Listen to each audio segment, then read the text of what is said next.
Hello दोस्तों, बहुत बहुत स्वागत। Welcome to RDS GS group.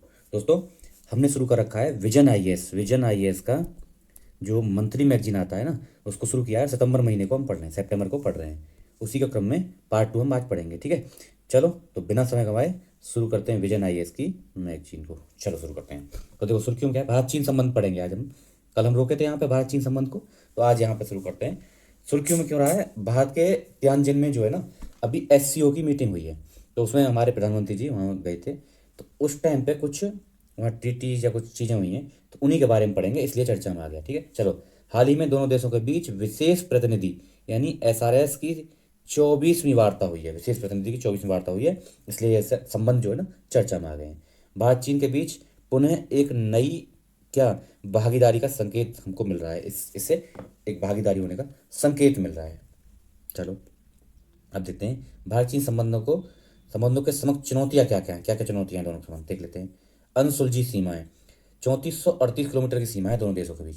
और लगातार विवाद, एलएसी पर, लाइन ऑफ एक्चुअल कंट्रोल जो है ना, उस पर लगातार विवाद चल रहा है। जैसे दो जगह आपने देखे होंगी, एक है यहाँ पर क्या डोकलाम, और एक है यहाँ पर गलवान घाटी में जो विवाद हुआ था ना वो। और डोकलाम यहाँ है भूटान, भूटान सिक्किम पड़ता है ना, भूटान और नेपाल के बीच में। देखो यहाँ पे सिक्किम में ये गलवान घाटी पर, ये डोकलाम पड़ता है, डोकलाम यहाँ एक विवाद होता है। और एक ये लद्दाख में गलवान घाटी, यहाँ पे विवाद हुआ था, है ना। 2017 में जो डोकलाम विवाद हुआ था 2017 में, तो यहाँ हुआ था 2017 में। और 2020 में ये गलवान घाटी में 2020 में हुआ था। कब हुआ था? 2020 में। तो ये हमारा जो है अनसुलझी सीमा एक महत्वपूर्ण कारण है। अगला देखते हैं, एक मिनट सेट कर लेते हैं। हाँ, चलो। व्यापार असंतुलन देखा हुआ आपने, हम दोनों के 99 अरब डॉलर, मतलब 99 अरब डॉलर का व्यापार है। लेकिन इसमें से ज़्यादातर 85 अरब डॉलर का व्यापार किसका, चीन की तरफ है। मतलब चीन चीन का व्यापार, मतलब चीन से जो एक्सपोर्ट है ज़्यादा होता है, और हमारे यहाँ से एक्सपोर्ट चीन में कम होता है। तो मतलब हम व्यापारिक घाटे में चल रहे हैं। ये भी एक तरीके, ये भी एक प्रॉब्लम है। अच्छा, अगस्त 2025 में चीन अमेरिका को पीछे छोड़ते हुए भारत का सबसे बड़ा व्यापारिक साझेदार बन गया। ये भी एक बड़ा मुद्दा है ना, इसलिए चीन हमसे दोस्ती चाहता है। उसका ज़्यादातर माल हमारे यहाँ सप्लाई हो रहा है, तो हमसे क्यों बिगाड़ेगा। लेकिन सीमा पर भी इंक्रोचमेंट के चक्कर में है वो। चलो, वो अपना जो है नेतृत्व तो संभव है, नेतृत्व तो अपना कैपेसिएट है, वो कर लेगा इसको हैंडल। तो हमको पढ़ना है क्या हो रहा है, हमको वास्तविक स्थिति समझना है, और उसके हिसाब से पेपर में जो आएगा उसका आंसर देना है या लिखना है। चलो, चीन के नेतृत्व वाले त्रिपक्षीय गुट। अच्छा, इसमें दो त्रिपक्षीय पहले शुरू किए चीन ने, किसके साथ? एक बांग्लादेश और पाकिस्तान के साथ। मतलब चीन ने क्या किया है, त्रिपक्षीय गुट बन तैयार किए दो। कौन कौन से? एक बांग्लादेश और पाकिस्तान और चीन हो गया त्रिपक्षीय, मतलब 3 देश। तो बांग्लादेश, चीन और पाकिस्तान, और दूसरा होगा पाकिस्तान, अफगानिस्तान और चीन। ये दो त्रिपक्षीय गुट तैयार किए हैं इंडिया को घेरने के लिए। अच्छा, चीन पाकिस्तान आर्थिक गलियारा, जिसको सीपीईसी बोलते हैं, कहाँ से निकलता है? हमारे पीओके से निकलता है। उस पर भी भारत का कंसर्न है ना। वो हमारी जो हमारा विवादित क्षेत्र है, हमारा क्षेत्र है। वो पाकिस्तान ने उसको अनऑथराइज कब्जा कर रखा है, वहाँ से ये सीपीईसी निकाल रहा है। चीन तो हमारी संप्रभुता पर एक तरह से हमला है ना, तो इसमें भी हमारा कंसर्न है, इसलिए थोड़ा ये विवाद रहता है। चीन की आक्रामकता, चीन क्या है? स्ट्रिंग ऑफ पर्ल्स, देखा होगा आपने, एक ऐसे मोतियों की माला की तरह से दक्षिण चीन सागर में बनाए हुए है, और हिंद महासागर तक फैलता है। वो स्ट्रिंग ऑफ पर्ल्स की नीति अपनाता है। इसमें क्या है, वो मालदीव श्रीलंका तक फैलती है। तो इसमें भारत के हित प्रभावित होते हैं, इसलिए भी भारत इसका विरोध करता है। अच्छा, भारत क्वाड, क्वाड में कौन कौन से देश हैं? Bharat, America, Japan, Australia. अब भारत क्वाड जैसे मंचों के जरिए समान विचारधारा वाले देशों के साथ मिलकर इसका काउंटर करता है। इसी की स्टिंग ऑफ पर्ल का ना काउंटर कर रहा है भारत। तो इससे भी चीन चिढ़ता है। जल शक्ति, अब ब्रह्मपुत्र नदी, जिसको चीन में यारलुंग जांगपो बोलते हैं, इस पर एक विश्व का सबसे बड़ा बांध निर्माण कर रहा है चीन। तो वो उसको वाटर बम की तरह यूज कर सकता है। ये हमारे लिए कंसर्न की बात है, हमारे लिए थ्रेट है वो। अच्छा, भारत और चीन के बीच विशेष प्रतिनिधि यानी इसकी 24वीं जो वार्ता हुआ है ना, उसके नवीनतम जुड़ाव क्या क्या है? सीमा प्रबंधन पर सहमति बनी है ना, इस पर सहमति। 2005 के राजनीतिक मानकों और मार्गदर्शक सिद्धांत पर समझौते पर, मतलब आधारित, निष्पक्ष, तर्कसंगत और आपसी सहमति द्वारा संबंधी विवाद के समाधान के लिए फ्रेमवर्क तैयार किया जाएगा। अभी हुआ नहीं है। 2025 का जो राजनीतिक मानक थे ना, उनके आधार पर एक फ्रेमवर्क तैयार किया जाएगा। एक विशेष समूह और कार्य समूह स्थापित करने का निर्णय लिया गया है। तनाव को प्रतिबंधित करने और तनाव को कम कम करने पर चर्चा शुरू की गई है, जिसके लिए मौजूदा राजनीतिक और सैन्य स्तरीय तंत्रों का उपयोग करने पर सहमति बनी है। ये चीजें हुई हैं अभी। अगला देखो, आर्थिक और व्यापारिक संबंधों को मजबूत करने पर भी हमारे दोनों के देश में मतलब समझौता सा एक टाइप में बात हुई है। लिपुलेख, आर्थिक और व्यापारिक संबंध मजबूत किए जाएंगे, इस पर भी चर्चा हुई है। लिपुलेख दर्रा कहाँ पे? उत्तराखंड में। सिपकिला दर्रा हिमाचल में। नाथुला दर्रा सिक्किम में। इंपॉर्टेंट है, प्री में यही पूछ लेगा मिलाने के लिए, खासकर यूपी पीछे से बहुत आता है मिलाने के लिए। इनको जो है ये शायद आर में आया भी है अभी 2025 वाला जो आर होगा ना 2025 का जुलाई में, तो उसमें ये आया भी है क्वेश्चन। अच्छा, तो ये जो इनको व्यापार निवेश के लिए, व्यापार के लिए दोबारा से खोल दिए जाने पर बात हो रही है। वार्ता तंत्र, दोनों पक्षों के निलंबित द्विपक्षीय वार्ताओं को फिर से शुरू करने का फैसला किया गया है और 2026 में पीपल टू पीपल एक्सचेंज पर उच्च स्तरीय तंत्र को भी शामिल किया गया है। अच्छा, 75 वर्षों का संबंध हो चुका है। देखो, भारत और चीन 2025 में अपने कूटनीतिक संबंधों के 75 वर्ष पूरे कर चुके हैं, तो इसको हम जो है एक अवसर के रूप में देख रहे हैं दोनों ही देश। हालांकि चीन पर इतना विश्वास करना ठीक नहीं है, चीन कभी धोखा देता है। ड्रैगन एलिफेंट, देखो उसका उसको चीन को बोला जाता है ड्रैगन और भारत को बोला जाता है एलिफेंट, तो ड्रैगन एलिफेंट संबंधों को पुनर्जीवित करने की बात चल रही है। सामरिक स्वायत्तता की दिशा में प्रयास, दोनों देश सुनिश्चित करेंगे कि उनके संबंधों को तीसरे देशों के दृष्टिकोण से न देखा जाए, मतलब जैसे और कोई देश इनमें इन्वॉल्व ना हो कि उन संबंधों को सुधारने या बिगाड़ने, कुछ भी जो हो, इनके बीच में तीसरा देश नहीं आना चाहिए। सामरिक संबंधों को हम दोनों मतलब बायलेटरल रूप से ही दोनों जो ही सुलझाएंगे। अच्छा, अन्य चीज़ें क्या है? जल्द से जल्द सीधी उड़ानें शुरू की जाएंगी। भारत की कैलाश मानसरोवर यात्रा 2026 तक, उसका दायरा 2026 तक बढ़ाया जाएगा। दोनों पक्षों के आपात स्थितियों के दौरान हाइड्रोलॉजिकल डेटा साझा करने पर भी सहमति हो गई है। चलो, भारत के लिए इस नवीनतम सहभागिता का महत्व क्या है? महत्व क्या है ये देख लेते हैं, ये बनेगा मेंस में क्वेश्चन। व्यापार, भारत व्यापार बढ़ाने में कामयाब होगा, है ना। भारत सक्रिय औषधीय एपीआई बोलते हैं ना, सक्रिय औषधीय अवयवों का प्रमुख स्रोत है कौन? चीन। तो भारत को उससे फार्मास्यूटिकल उद्योग के लिए ये एपीआई जी मिल सकते हैं। निवेश को बढ़ावा मिलेगा चीन, क्योंकि निवेश करता है विश्व में, तो निवेश को बढ़ावा मिल सकता है। चीन से निवेश आकर्षित करने में हमें मदद मिलेगी। भारत के लिए महत्वपूर्ण संसाधनों की उपलब्धता, जो दुर्लभ अयस्क है ना, जो रेयर अर्थ है, उसके 70% भाग पर चीन का कब्जा है और 90% का प्रसंस्करण करता है कौन? अकेला चीन। तो उसको प्राप्त करने में भारत को फायदा हो सकता है। ठीक है, चलो अगला देखते हैं और क्या क्या होगा। एक मिनट सेट कर लेते हैं। हाँ, वैश्विक प्रभाव क्या होगा इसका? वैश्विक प्रभाव, अच्छा, ब्रिक्स और एससीओ जैसे बहुपक्षीय मंचों में संयुक्त प्रयासों के माध्यम से अपने प्रभाव को बढ़ाएंगे दोनों ही। वैश्विक प्रभाव, भारत और चीन के बीच सहयोग अंतर्राष्ट्रीय मामलों में पश्चिमी प्रभाव का मुकाबला करने में मदद करेगा कौन? इससे वैश्विक प्रभाव होगा कि पश्चिमी देशों का जो प्रभाव है ना हमारे ऊपर या चीन के ऊपर, उसको कम करेंगे। डब्ल्यूटीओ, आईएमएफ, यूएन जैसी संस्थाओं में सुधार के लिए हम दबाव बना सकते हैं। जो दोनों देश एशिया के क्या विश्व के संपन्न देश हैं, दोनों जो बड़े देश हैं, ये अगर बोलेंगे तो इनकी बात जो है एक साथ बोलेंगे तो बिल्कुल मानी जाएगी और ये दबाव बना सकते हैं इन इन जो संस्थाओं हैं ना इनमें सुधार करने के लिए। वैश्विक चुनौतियों का मुकाबला करना, जो वैश्विक चुनौतियां हैं ना, जैसे जलवायु परिवर्तन, लोक स्वास्थ्य, ऊर्जा सुरक्षा, इन सब में हम मुकाबला कर सकते हैं दोनों देश मिलकर। क्षेत्रीय शांति और स्थिरता में वृद्धि कर सकते हैं, जैसे हमारा सीमा विवाद चल रहा है चीन से, डोकलाम वगैरह में अभी हमने देखा पीछे, तो उन सब में सुधार कर सकते हैं। वहाँ वैश्विक शांति स्थापित की जा सकती है और दक्षिणी चीन सागर में अगर ये चीन अपनी आक्रामक नीति को कम करे तो वहाँ भी वैश्विक शांति स्थापित की जा सकती है। भारत, रूस, चीन त्रिकोणीय त्रिकोण को सशक्त बनाना, इससे क्या होगा? विश्व में एक बहुत ही मतलब निवेश के अवसर इसका विस्तार होगा। साथ ही साथ यूएस द्वारा लगाए गए प्रतिबंधों के बावजूद भी ये तीनों ही देश, इन तीनों ही देशों में कहीं ना कहीं प्रतिबंध लग रहे हैं, तो तीनों ही देश यूएस के काउंटर के रूप में कार्य करते हैं। निष्कर्ष क्या निकलता है भैया? निष्कर्ष में देख लो, ब्रिक्स और शंघाई सहयोग संगठन यानी एससीओ जैसे मंचों के माध्यम से वार्ता को मजबूत करके व्यापार, जल प्रबंधन, सांस्कृतिक आदान प्रदान के सहयोग के जरिए धीरे धीरे विश्वास को पुनः स्थापित किया जा सकता है और इससे आपसी सम्मान, आपसी संवेदनशीलता और आपसी हितों का पालन करके ही आपसी सहयोग बढ़ाया जा सकता है। ये इसका निष्कर्ष, पॉजिटिव निष्कर्ष होता है कभी, है ना। ये मेंस की तरह लिख दिया आपने। अगला देखते हैं, भारत जापान संबंध। 10 मिनट तो इसी में रख दिया। भारत जापान अभी साझेदारी हुई है इसमें। भारत के प्रधानमंत्री ने जापान का दौरा किया, उसमें कुछ चीज़ें निकल के आई। क्या हुआ देखो, परिणाम क्या हुआ यात्रा के? अगले दशक के लिए भारत जापान संयुक्त विजन, 10 वर्षों के लिए एक संयुक्त विजन दिया गया है, जिसमें आर्थिक साझेदारी, सुरक्षा, आर्थिक सुरक्षा, गतिशीलता, पारिस्थितिकीय संधारणीय यानी सस्टेनेबिलिटी और राज्य प्रांत स्टेट प्रेफेक्चर सहभागिता आदि अपनाए गए हैं। तो कौन कौन से राज्य प्रांत साझेदारियां कौन कौन सी होंगी? देखो, आंध्रा और तोयामा, जापान का तोयामा, हमारा आंध्रा, तमिलनाडु और एहिमे, उत्तर प्रदेश और यामानासी, ये इंपॉर्टेंट है।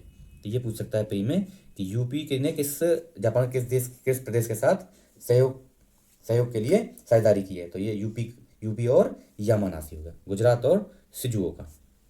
आर्थिक सुरक्षा पहल, तो अर्धचालक, स्वच्छ ऊर्जा, दूरसंचार जैसे जैसे प्रयोग किए जा सकते हैं। आपूर्ति श्रृंखला में हम उससे सहयोग ले सकते हैं, लचीलेपन को बढ़ा सकते हैं।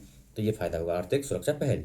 अंतरिक्ष सहयोग, हमारा जो है अंतरिक्ष, सभी जानते हैं हमारे अंतरिक्ष स्टेशन जो है इसरो विश्व विख्यात है ना, जिसको जो है यूएसए का है ना अंतरिक्ष एजेंसी, कौन सी, नासा, वो भी लोहा मान चुकी है और वो भी उससे सलाह लेती है। तो हम उसको चंद्रयान 5 में क्या है, संयुक्त समझौता हमने किया है चंद्रयान 5 के लिए, एक साथ भेजेंगे। अन्य परिणाम क्या है, सुरक्षा सहयोग पर संयुक्त घोषणा, जापान मानव संसाधन आदान प्रदान हेतु कार्य योजना, जापान एआई पहल, भारत और जापान की एआई पहल पर भी हम कार्य कर रहे हैं। ठीक है।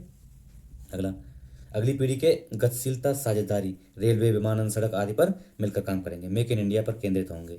जापान भारत लघु एवं मध्यम मंच को तैयार करें। ये मतलब एक कॉमन से वर्ड है, कुछ खास नहीं है। चलो अगला देखते हैं। हाँ, स्तंभ क्या है इनके, भारत जापान संबंध के स्तंभ। तो वर्तमान स्थिति क्या है, 2014 में दोनों देशों के संबंधों में विशेष रणनीतिक वैश्विक साझेदारी का बढ़ावा दिया है।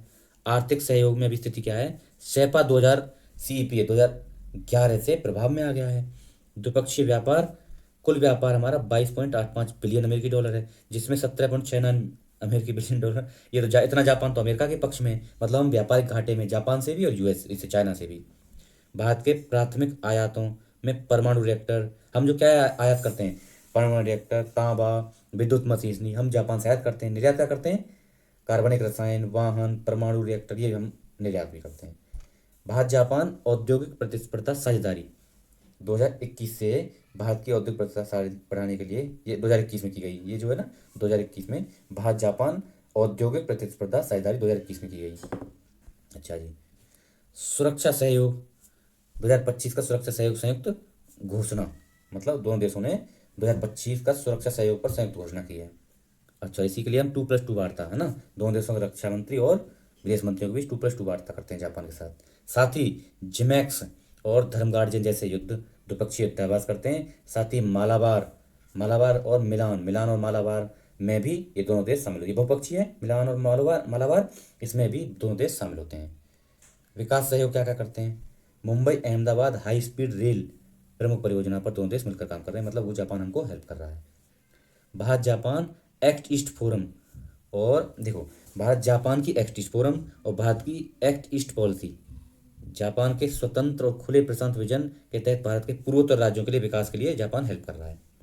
वैश्विक और क्षेत्रीय व्यवस्था में भारत जापान की भूमिका क्या क्या है, वैश्विक और क्षेत्रीय स्तर में नियम आधारित, देखो दोनों ही देश नियम आधारित वैश्विक व्यवस्था पर काम करने के लिए बात करते हैं, खुले हिंद प्रशांत की बात करते हैं, और दक्षिण चीन सागर में जो इसका चाइना का इंक्रोचमेंट है उसका विरोध करते हैं। तो नियम आधारित वैश्विक व्यवस्था बने उस पर काम करते हैं। बहुपक्षवाद को मजबूत बनाना, संयुक्त रूप से G4, ये दोनों देश G4 में है, तो उसमें यूएनएससी सुधारों की निकटता से सहयोग करते हैं। अफ्रीकी विकास, दोनों ही देश अफ्रीकी देश के जो अफ्रीकी देश हैं ना उनके विकास को सहयोग करते हैं और उसको विकास के लिए वकालत करते हैं। एशिया अफ्रीका ग्रोथ कॉरिडोर, इसके लिए इन्होंने स्थापित किया है। सतत आर्थिक विकास के लिए जापान भारत सहयोग पहल, सतत यानी सस्टेनेबल डेवलपमेंट के लिए दोनों ही पहल पर महत्वपूर्ण काम कर रहे हैं, है ना। आपूर्ति श्रृंखला लचीलापन, अच्छा आपूर्ति श्रृंखला, विश्व की आपूर्ति श्रृंखला लचीली रहे और किसी भी एक देश का उस पर एकाधिकार न हो और साथ ही कोई उसको बाधित न कर सके, इसके लिए दोनों सप्लाई चेन रेजिलियंस में ऑस्ट्रेलिया के साथ सहयोग करते हैं। ठीक है जी। चलो अगला देखो, अभी क्या है, हाँ भारत द्वारा परमाणु प्रसार संधि, देखो अभी इसमें इसका कंक्लूजन निकालते हैं। क्या हुआ है, भारत ने एनपीटी पर साइन कर दिए हैं, है ना, एनपीटी पर साइन करने के लिए, लेकिन जापान क्या बोलता है, परमाणु प्रौद्योगिकी हस्तांतरण पर जापान जो है उसके अगेंस्ट है। फिर भी भारत जापान साझेदारी हिंद प्रशांत क्षेत्र की संरचना का एक प्रमुख स्तंभ है। मतलब भारत ने एनपीटी पर साइन कर दिए लेकिन जापान जो है इन सब का विरोध करता है, फिर भी दोनों के बीच एक स्तंभ है, मतलब ये हिंद प्रशांत के लिए बहुत इंपॉर्टेंट है दोनों की साझेदारी। ये हो गया पॉजिटिव नोट। अगला देखते हैं ना, क्या हुआ है, नया रणनीतिक यूरोपीय संघ और भारत एजेंडा, यानी new static EU India agenda. क्या है जी, नए रणनीतिक जो भारत और ईयू के बीच एक एजेंडा सेट हुआ है, उसके एजेंडे की विशेषताएं क्या है देख लेते हैं। आधार मतलब क्या है, 2004 में स्थापित हुई। यह रणनीति 2004 में स्थापित हुई। उद्देश्य क्या है? समृद्धि और सुरक्षा को बढ़ावा देना, प्रमुख वैश्विक चुनौतियों को मिलकर सामना करना। 5 प्रमुख स्तंभ हैं इसके, इसके 5 प्रमुख स्तंभ हैं। पहला क्या हो गया? पहला हो गया समृद्धि और संधारणीयता। समृद्धि तो लेंगे लेकिन हम सस्टेनेबिलिटी के साथ लेंगे। इसमें क्या क्या कौन कौन से इसी के अंदर पॉइंट आएंगे? व्यापार और निवेश बढ़ाएंगे। 2025 के अंत तक मुक्त व्यापार एफटीए पर एफटीए संबंधी वार्ता को अंतिम रूप देने की हमारी कोशिश चल रही है, और एक निवेश संरक्षण समझौते पर हस्ताक्षर करना हमारा लक्ष्य है 2025 तक। आर्थिक सुरक्षा और आपूर्ति श्रृंखला में हम काम करेंगे। व्यापार और प्रौद्योगिकी परिषद के भीतर आर्थिक सुरक्षा को सुदृढ़ बनाने पर हम काम करेंगे।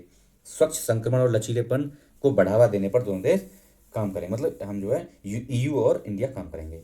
यूरोपीय संघ, जिसके तहत देखो स्वच्छ संक्रमण और लचीलेपन के लिए क्या काम करेंगे?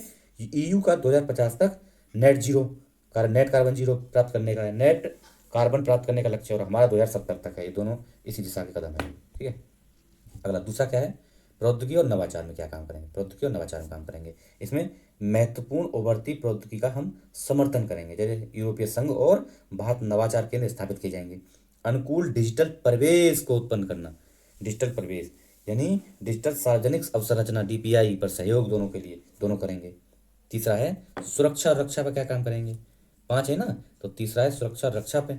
इसके लिए आतंकवाद रोधी यानी काउंटर टेररिस्ट और सीमा पारीय अपराधों का निपटान करने के लिए दोनों सहयोग करेंगे। हिंद प्रशांत क्षेत्र में समन्वय और विनिमय आधारित समुद्री व्यवस्था को बढ़ावा देने पर काम करेंगे। कनेक्टिविटी, चौथा हो गया कनेक्टिविटी और वैश्विक मुद्दे। तो तीसरी दुनिया के देश कौन से हैं? अफ्रीकी देश जो हैं उनको तीसरी दुनिया के इंपॉर्टेंट होगा प्री के लिए। तीसरी दुनिया के देश अफ्रीकी देशों को हो जाता है। इनके इनके सहयोग और वैश्विक शासन को सुदृढ़ बनाने के लिए हम लोग काम करेंगे। इसके लिए क्या करेंगे? यूरोपीय संघ के ग्लोबल गेटवे और हमारा महासागर के मध्य सहयोग करना स्थापित किया गया है। पांचवा क्या है? पांचवा क्या है? विभिन्न स्तंभों में सक्षमकर्ता यानी कौशल गतिशीलता, ज्ञान के आदान प्रदान, व्यावसायिक भागीदारी, संस्थागत सहयोग को हम लोग बढ़ावा देंगे। ये सब इंपॉर्टेंट है।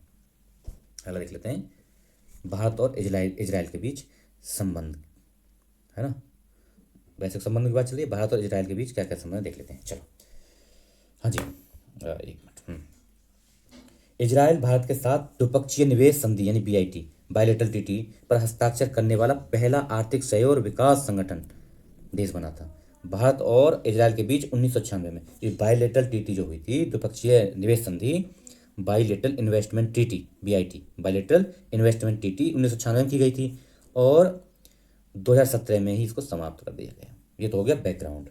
अब देखते हैं भारत इजराइल द्विपक्षीय संधि है, उसकी मुख्य विशेषताएं क्या क्या है। निवेश में देखो, ये कॉमन है, इसको कहीं भी लगा देना आप।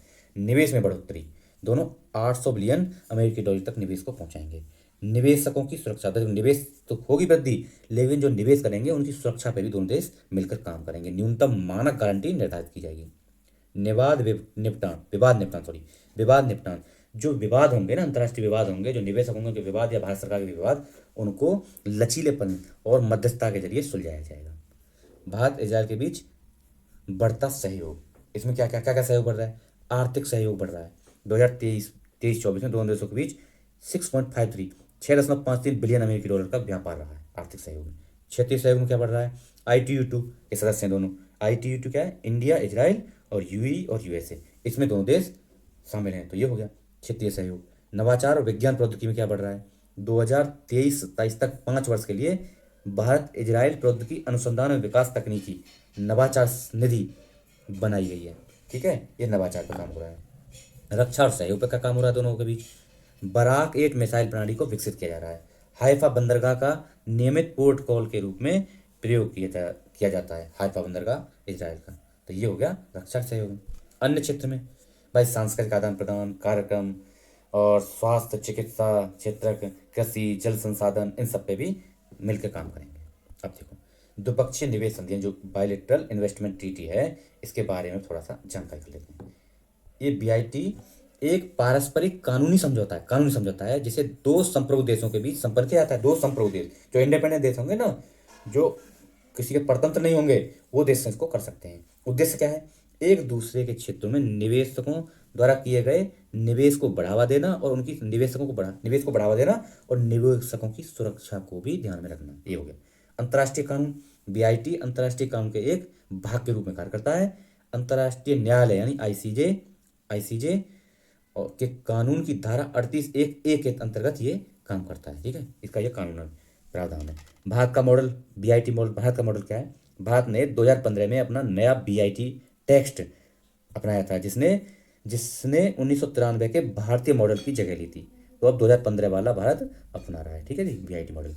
हाल के बीआईटी अभी हमने किसके साथ बीआईटी किए हैं? तो उज्बेकिस्तान के साथ 24 में, यूएई के साथ 2024 में, किर्गिस्तान के साथ 2025 में। ये करंट हो गया। ठीक है जी, चलो अगला देखते हैं। अच्छा, बीआईटी हो गया, पक्षी संधि हो गई। ओके, चलिए नेक्स्ट देखते हैं। अब आ जाओ भारत और सिंगापुर के बीच संबंध। भारत सिंगापुर के बीच बायलैटरल संबंध। इसमें क्या है? भारत सिंगापुर कूटनीतिक संबंधों के 60 वर्ष पूरे हो गए हैं। तो अब इसके मुख्य परिणाम क्या होंगे, एक नज़र में हम डाल लेते हैं मोटा मोटा है।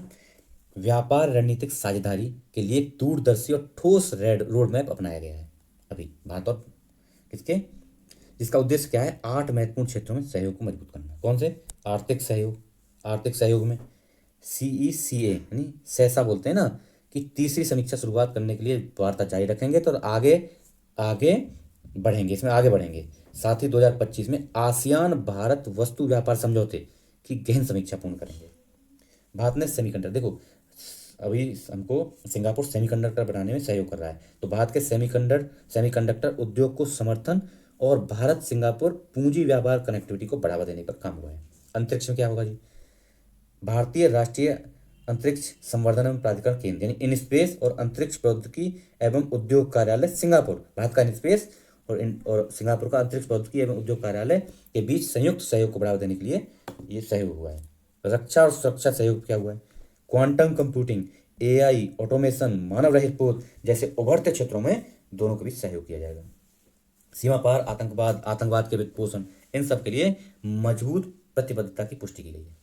डिजिटलीकरण, अच्छा, डिजिटल वित्त और फिनटेक सहयोग, साइबर सुरक्षा, पूंजी व्यापार, इन सब पर मजबूत तरह से काम किया जाएगा। साथ ही भारत का UPI और सिंगापुर का पे नाउ लिंकेज क्षमता जो हुई है, जो दोनों का लिंक हुआ है, उसको और विस्तार दिया जाएगा।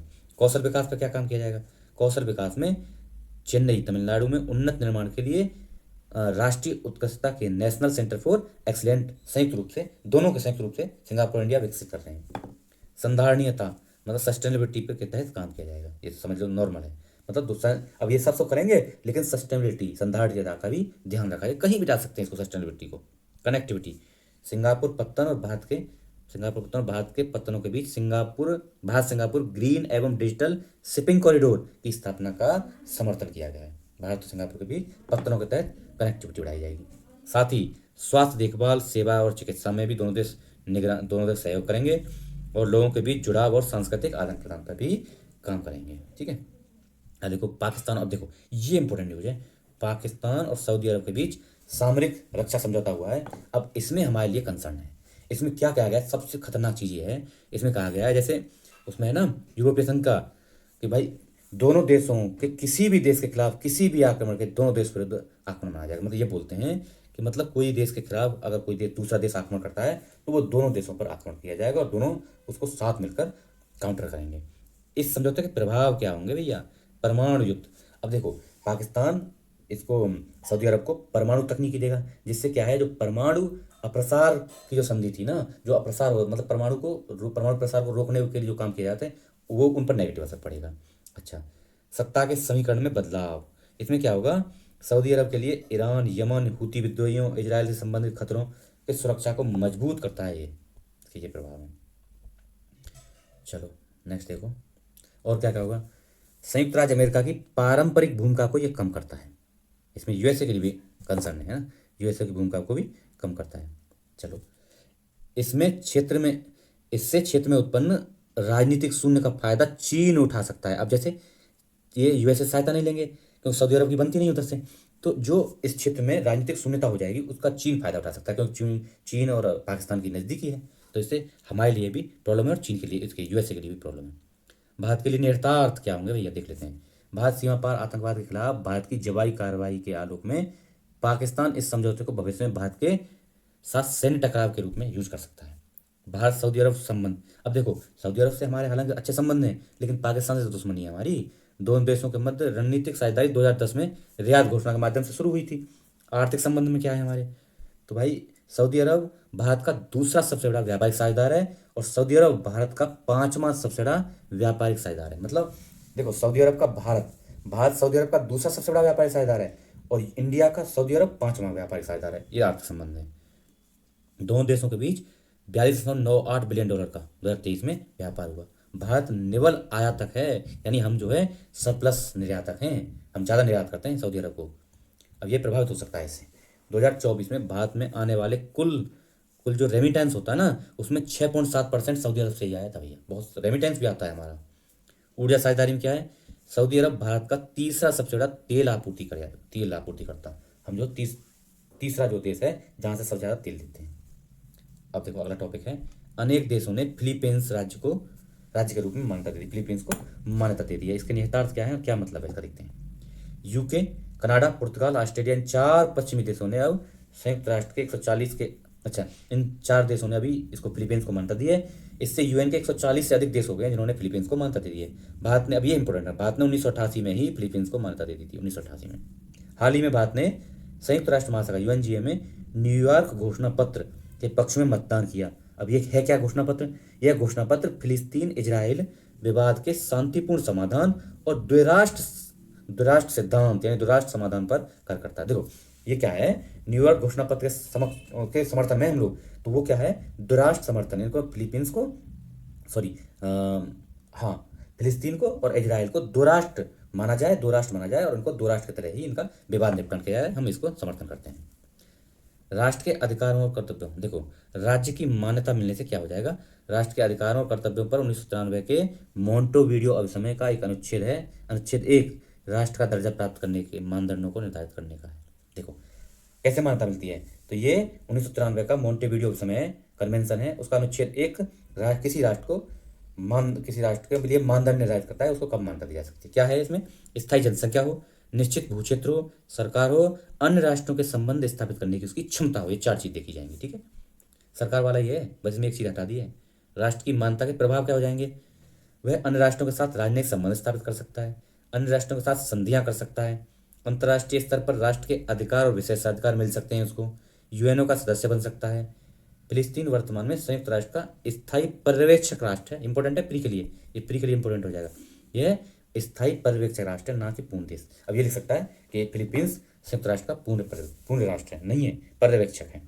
ओके, संयुक्त राष्ट्र द्वारा मान्यता मिलने के क्या निर्धारित हैं, इसके क्या होते हैं देख लेते हैं। किसी नए राज्य या सरकार को मान्यता देना या न देना केवल दूसरे राज्यों और सरकारों पर है। राज्य सरकार निर्धारित करेंगे, यूएन का इसमें कोई इन्वॉल्वमेंट नहीं है। संयुक्त राष्ट्र ना तो कोई राज्य है और ना ही कोई सरकार है, इसलिए इसके पास किसी राज्य सरकार को मान्यता देने का अधिकार नहीं है। संयुक्त राष्ट्र ना तो कोई राज्य है ना सरकार है, इसलिए किसी को ना तो ये मान्यता दे सकता है ना रद्द कर सकता है। संयुक्त राष्ट्र केवल किसी नए राज्यों को अपनी सदस्यता दे सकता है या किसी नई सरकार के प्रतिनिधियों के प्रमाण पत्र को स्वीकृति दे सकता है, वो इतना कर सकता है। ठीक है, अच्छा अगला देखते हैं, खत्म कर लें क्या आज इसको, ज़्यादा लंबा हो जाएगा। वैश्विक एआई शासन के लिए नई पहलें, कितना है, चलो रोकें गरीब, लंबा हो जाएगा, ज़्यादा लंबा वीडियो होने से भी ठीक नहीं है ना। अभी तो बहुत टाइम है, आराम से धीरे धीरे करेंगे ना, समझते हुए करेंगे। चलो आज यहीं रोकते हैं। आप लोग चैनल पर नए हैं तो इसको थोड़ा सब्सक्राइब कर लीजिए और शेयर वेयर करिए। कल यहाँ शुरू करेंगे, ठीक है। वैश्विक एआई शासन के लिए नई पहलें यहाँ शुरू करेंगे, new initiative for global governance AI governance के लिए। चलो ठीक है, इसको शेयर करिए, थोड़ा लोगों को बताइए, शेयर वेयर करके सब्सक्राइब बढ़वाइए, है ना, थोड़ा सपोर्ट कीजिए। मैं आपके लिए इतना बढ़िया कंटेंट ला रहा हूँ और कहाँ से इतना काम कर रहा हूँ, टाइम निकाल रहा हूँ, मेहनत कर रहा हूँ, लेकिन आप थोड़ा सपोर्ट नहीं कर रहे हैं। ओके करिए थोड़ा सा। Okay, thank you so much, जय हिंद। करिए थोड़ा सपोर्ट करिए भाई, थैंक यू।